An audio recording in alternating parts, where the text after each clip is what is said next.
Hi, my beautiful people. This is ERGJ, your conspiracy brother, and I'm doing this one by request. So if you ever have any requests, and if I can do it, I will. What we're going to be talking about tonight is the rigged world of sports, and we're going to be talking about Super Bowl 50. And so I've had some people who, I kind of just, I don't know. When you start talking about this stuff, you try to help people to understand what's really going on. But of course, you have so many people that just, it's hard for them to believe that what they have believed their whole life has been false, or it's been propagated.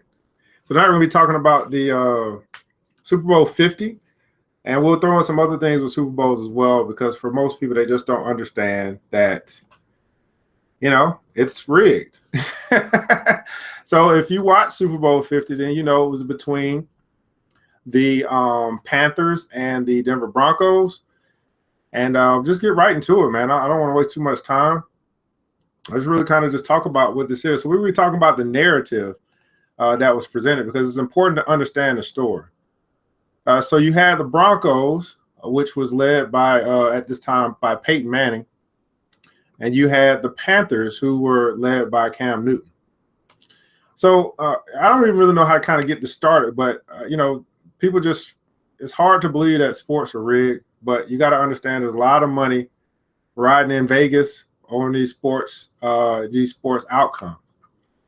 What really got me into looking into this from a football standpoint was last year in Super Bowl 49, when you had the New England Patriots and the Seattle Seahawks, and the Seahawks had got down to the 1-2 yard line with one timeout left, with 20-something seconds left to go, with the best running back in football, and they decided not to give him the ball to at least try one attempt to get it in. I knew then, I've known before then, but that really was started to pique my interest. Say, man, this must really be rigged. It doesn't make no sense not to give him the ball. But of course, I understood why they didn't give him a ball, because his name was Marshawn Lynch. Marshawn Lynch just happened to be at that time, going against the grain, not wanting to be a part of the media. I'm just here so I won't get fined, boss. He was the outcast. He wasn't playing ball. So there was no way that they were going to allow Marshawn Lynch to run the ball in from the 2 yard line for his second touchdown, and then that would end up him being the MVP of the Super Bowl. There's no way they was going to let that happen with someone who didn't even want to talk to the media. How would that look from an NFL standpoint? For the MVP not to do a press conference or something like that. So once I started looking into it, I said, man, I felt like that was rigged. And my rigged conspiracies or my rigged thoughts, started back with boxing. When I stopped watching boxing a long time ago, you start seeing all these things happen in boxing. And then obviously not even professional, but, even with wrestling, we know that wrestling is not real. So tonight, again, just going to kind of go into the story or the narrative of Super Bowl 50. I'm going to hop right into it. I was trying to give a little bit of time for people who might be joining late. But thanks so much for joining. Let's get right into it. So what you have here is you have a Bronco, which is a white horse. And when you think of white horse, what thing comes with that is going to be, if you ever heard the term 4 horsemen, this is a term that comes from the Bible. Again, I tell people all the time, if you really want to understand this stuff, you really need to read the Bible, whether you believe the Bible or not. Everything that's related in this world is scripted from the Bible. So the white horse in the Bible, obviously, is a Bronco. Its representation means conqueror. That was the white horse. If you remember the last time that the Broncos were in the Super Bowl, they had another quarterback legend by the name of John Elway. He rode off into the sunset on the white horse before he retired. And now you have Peyton Manning, who was doing the same thing. This was back in 1999. And guess who Denver was playing at that time? They were playing Atlanta. Atlanta at that time was known as the Dirty Birds. There was no way that Atlanta was going to win this game against Denver when Denver had John Elway, a legend quarterback, who was going to be retiring at the end of this season. The same thing, same narrative from 1999 played out in 2016. What also did you have? You have Atlanta, which is a predominantly black city, and you have Carolina or Charlotte, which is a predominantly black city. again, you have the white being dominated or dominating the black. Now, in this case, you had a black quarterback called Superman. And we're going to go through this story because these are the Carolina Black Panthers. If you remember this Super Bowl, we had at the halftime, we had the Black Panther presentation by Beyonce. This was what happened at the halftime. The formation, the Black Panthers, if you remember that. This was what was this was the homage to the Black Panthers. Now, why is this? Well, this is Super Bowl 50, and how does it? And 50 years ago, this was in 2016. 50 years ago was 1966. In 1966 was the rise or the formation of the Black Panther Party. 1966, and guess who the leader of the Black Panther Party was? Huey P. Newton. And guess who the quarterback is for the Black Panthers or the Carolina Panthers? Cam Newton. Some of these things are not coincidences. These things are not coincidences. These things are scripted, staged events. So you had Peyton Manning, the quarterback of the Broncos, the white horse being a conqueror, Peyton Manning being the sheriff riding off into the sunset, just like you will with any of these old Western movies. And then you had the Black Panthers or the Carolina Panthers led by a quarterback, Cam Newton. Cam Newton at this time was just very similar to Marshawn Lynch from the Seattle Super Bowl. Cam Newton did things his own way, flamboyant, did the dab, did the dance and all that stuff. He was an antithesis of the white standard quarterback. So of course they went in 15-1, but if you saw the Super Bowl, there's no doubt. I mean, there should be no doubt in your mind that Cam threw the game. And then also you notice at the end of the game when he had his press conference, it wasn't just that he was mad because they lost. He wasn't just mad because of how they played. He was mad because he did what he was supposed to do, and he didn't feel good about throwing a game of that magnitude. But believe me, they told him that, hey, you got to do this, and you'll be compensated for doing what we tell you to do. There's no way that Peyton Manning, very similar to John Elway, being the quarterback, the great quarterback, or that they pumped him up to be, was going to lose that game. If you believe that, and if you bet against Peyton Manning and the Broncos losing this game, I don't know where you've been at this whole world. I mean, you probably just moved by your emotions, but the story told you that Peyton Manning is going to be riding off into the sunset. So I don't know who's going to be in this year's. I got a couple ideas. I think I don't want to talk about that, my predictions, because I'm not really a prediction type of guy. But I do got a couple ideas. One I would say I think that the Colts will be in the Super Bowl. And I think that quite possibly the Manning brother. If we look at the past Super Bowls, when the Colts finally won, then right behind it you had the New York Giants come in and win. So that might be another play for another Manning double up in the Super Bowl. That's 2007, 2008. Of course, this is where Manning won. He finally got his, he's got a second Super Bowl ring. That would put Manning on his second after he beat the Patriots. So yeah, the Minnesota Vikings are a play as well. I just don't believe in Bridgewater. That's the problem. Teddy Bridgewater being a quarterback, that's the only thing that's going against them. They got the running back, they got the defense, the Denny Green sacrifice, but it's hard for me to go with them, with Teddy Bridgewater leading them to the Super Bowl when you got Aaron Rodgers, in that same division. You know what I mean? So at any rate, I don't know. I mean, but it's definitely setting up. I definitely see the Colts on one side, and either the Giants or the Minnesota Vikings on the other side. So getting back to this story with the Broncos and the Panthers. So we're talking about the white Bronco. If you remember the white Bronco that O.J. Simpson drove, and he had his whole case, it was a white Bronco. O.J. Simpson ended up being a conqueror. O.J. Simpson, orange juice or orange is 33. You see the orange on the white Bronco. Simpson is 33. The MVP for this Super Bowl, Von Miller. Miller is 33. All of this stuff is coded into the numbers. 50 years of Super Bowl, 50 years since the Black Panther Party. Cam Newton, being the black quarterback for the Black Panthers. This is all, and then the Beyonce Black Panther celebration. This is all in the scripting. And, for some people, they just don't get it. They think that, it's just a game, but it's more than just a game. So at any rate, you had Huey P. Newton. And I wanted to get to this story. I thought this is very interesting because what I did was I looked up to see, I wanted to see how the Black Panther Party fell. Because what this is about, guys, unfortunately, this is really about white supremacy dominating, the rise of the black man or the rise of the black people.